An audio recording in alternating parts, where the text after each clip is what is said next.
so hardcore, I should say, I think the term we need to start using is the core gamer, not the hardcore gamer, because you could Okay. be you can be a hardcore gamer and play one game your entire life, but be really hardcore about it, right? But Right.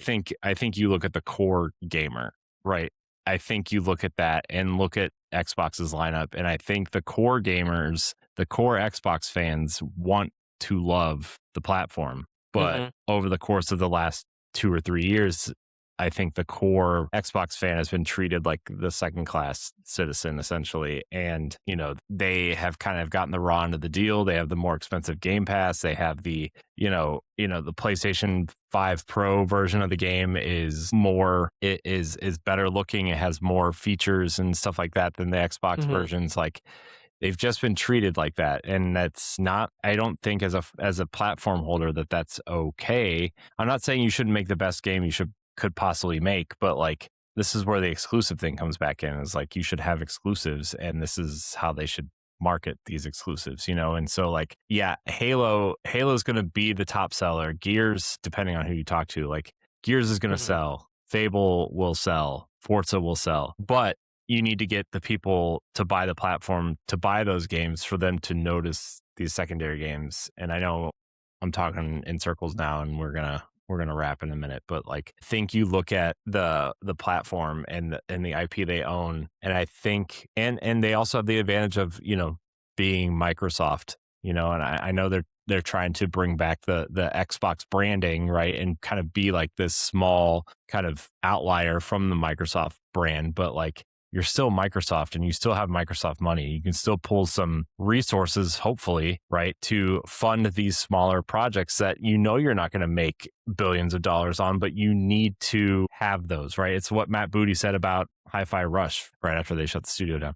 But, like, and it's what Sean Layden even said about Vib Ribbon back in the day, right? Like, these games aren't going to sell 1 million copies, but they mean something to the platform, and they mean something to the core gamer. And you need your core gamers the most, because they're the ones that are going to spend the most money on your platform. They're the ones that are going to spread the word about your platform, right? And Yeah, that's you need the those. way of marketing. I mean, look at the way you talk about, like, The Last Guardian, right?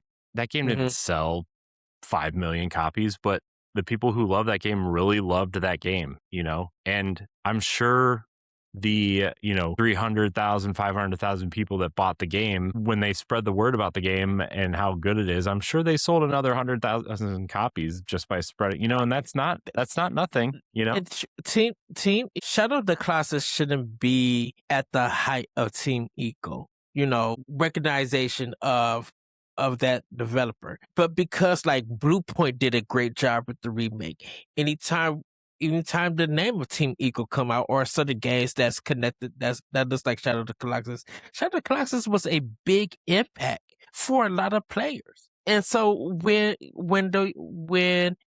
like you said, when I guess what I'm saying is that when there is a game that is very impactful, regardless of sale numbers, it's going to do something. It's going to bring eyes to that console. It's going to be like, man, I remember everybody was playing this game. Maybe I should go and pick it up, or download it, or pay. Or if it's on Game Pass and I got it, I should download it. Because what ends up happening is that once certain eyes start getting on it, and there's a certain interest that start popping up on social media, there's going to be a lane going to get it. That happened with Phoenix Wright. Phoenix Wright was nothing until that game came $20. But now look at the series style. It got super popular when it came to Game Boy, to the DS. And people started playing and talking about it. It was a game that folks full on ignored. But look at how popular that game became. And I think Microsoft, they have tons of games that I support, that I love to play on their platform and stuff. Yeah, it may not do numbers or anything, but I'm like, once people start talking about them and saying how good it is, it's gonna catch eyes.